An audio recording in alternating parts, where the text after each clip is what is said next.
Les protestants sont des catholiques qui s'ignorent. Alors ça peut en surprendre plus d'un, mais c'est la vérité.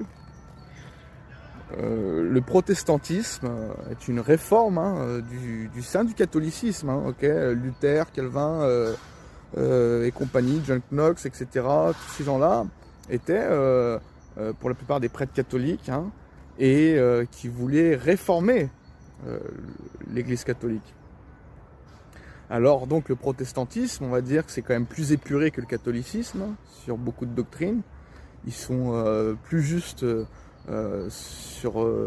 par rapport au catholicisme sur plein de doctrines. On va dire qu'ils sont plus bibliques sur plein de doctrines. Mais ils croient quand même à un salut par les œuvres. Même si ils disent croire au salut par la foi seule, sola fide, mais en réalité ils croient à un salut par les œuvres. Et donc le protestantisme n'est pas le vrai christianisme. Le vrai christianisme, comme je l'ai expliqué, j'ai fait une vidéo qui s'appelle La véritable Église à travers l'histoire, que j'ai postée récemment, et qui explique que les baptistes sont l'héritage de tous les vrais chrétiens à travers l'histoire depuis Jésus-Christ. Alors bien sûr, je ne parle pas des baptistes protestants, ce ne sont pas les vrais baptistes. Je parle des baptistes fondamentalistes indépendants que l'on trouve plus en Amérique et qui sont assez rares malheureusement en Europe. Alors après, il y a des protestants qui sont des vrais chrétiens dans leur cœur, qui croient vraiment au salut par la foi seule, sans les œuvres de la loi, qui ne croient pas qu'il faut se détourner du péché pour être sauvé, etc. Mais dans ces cas-là, ce ne sont pas vraiment des protestants, parce que la doctrine protestante croit un salut par les œuvres, comme le catholicisme. C'est en cela que je dis que les protestants sont des catholiques qui s'ignorent. Car quand on regarde le catéchisme de Luther, nous voyons de belles surprises. Je vais vous montrer. Le grand catéchisme de Martin Luther, page 69. Il nous reste encore à parler des 2 sacrements institués par notre Seigneur Jésus-Christ.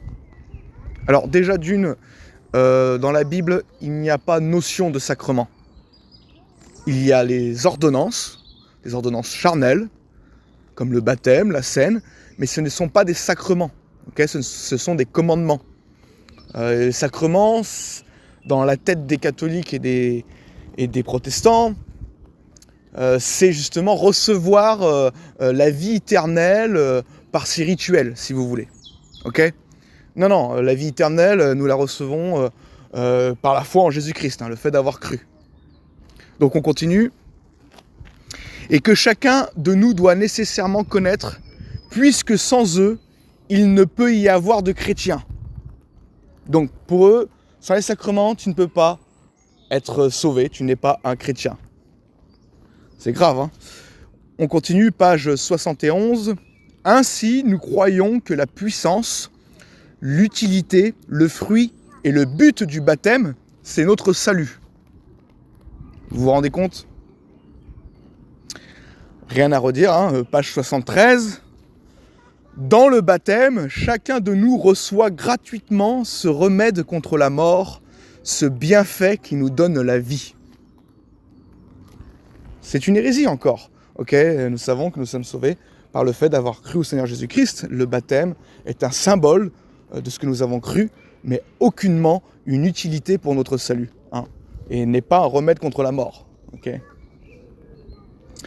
Nous continuons, pages 76 et 77. Il en résulte que le baptême est une grâce des plus précieuses.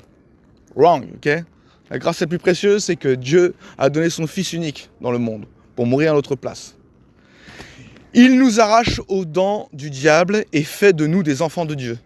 Non. Le baptême ne fait pas de nous les enfants de Dieu.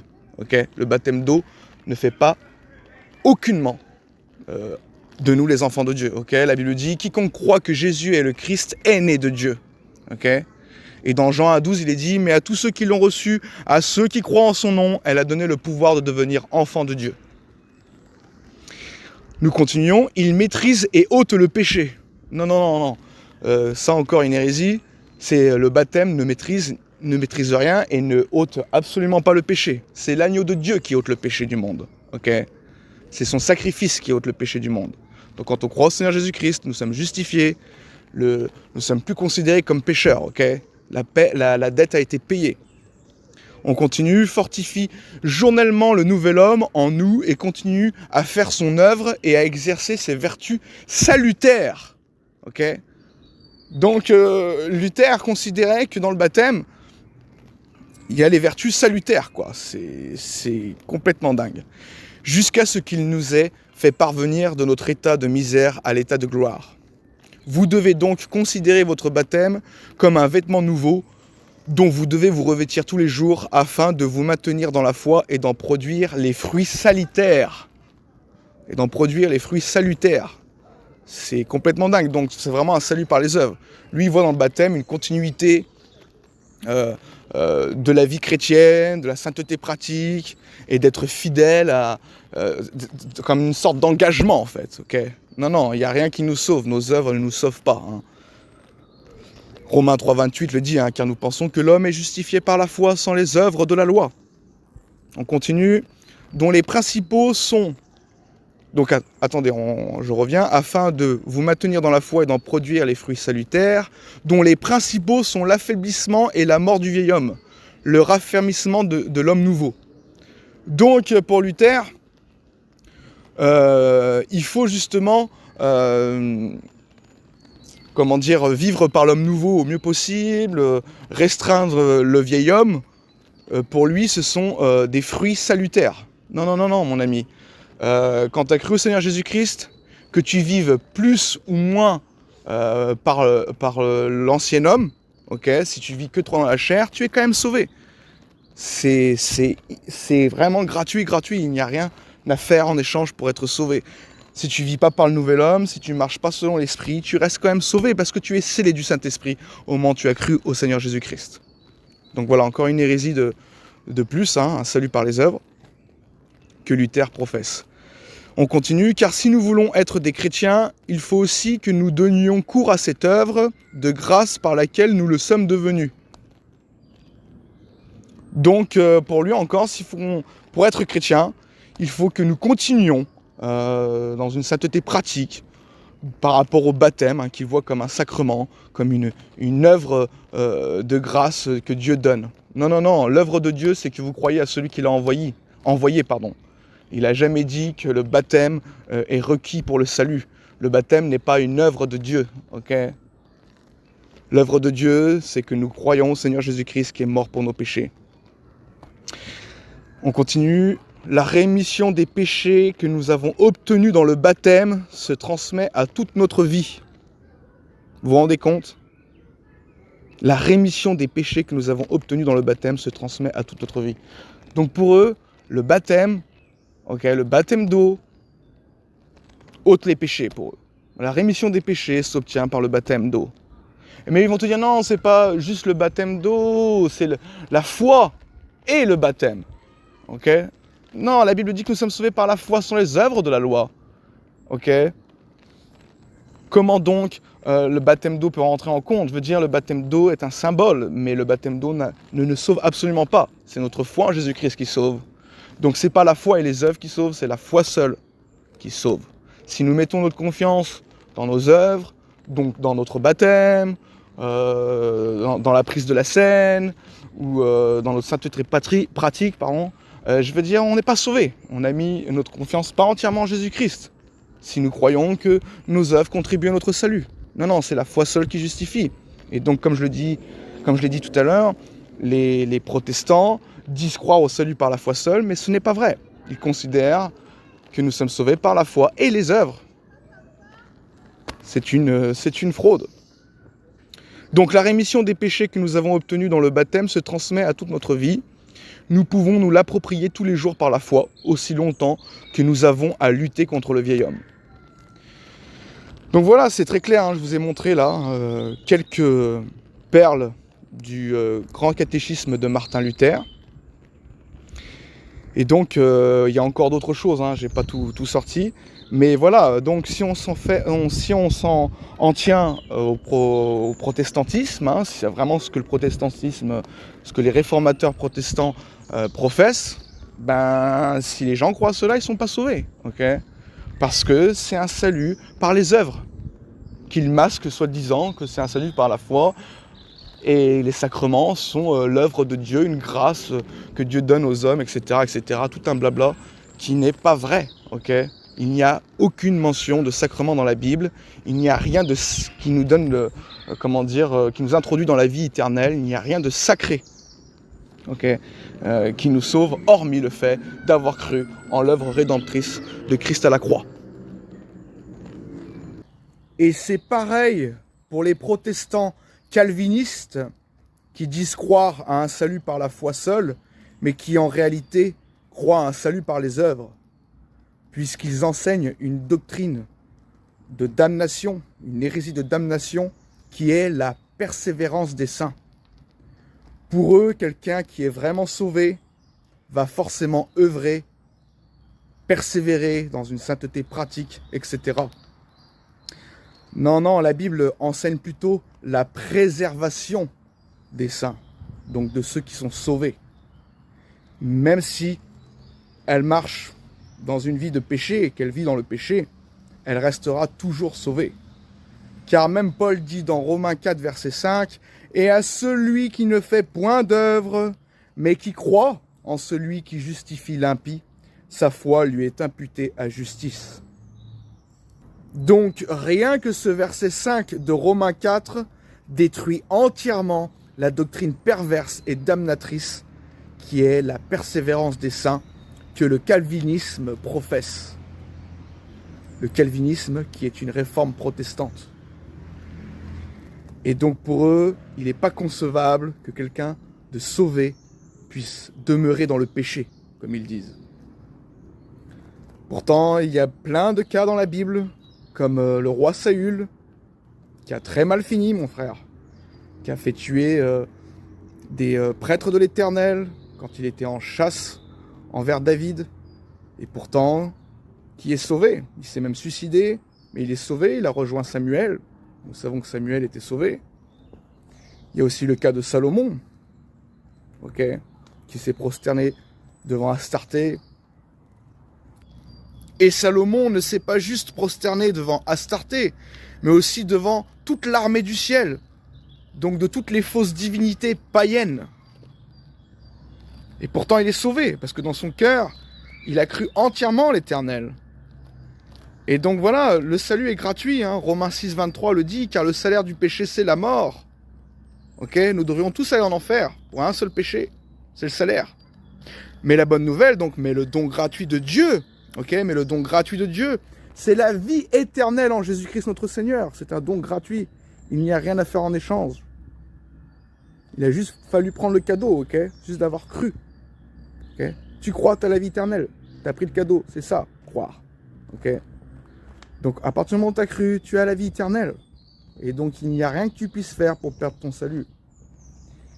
Et donc le protestantisme, comme le catholicisme, et comme plein de dénominations protestantes, croient faussement à un salut par la foi seule.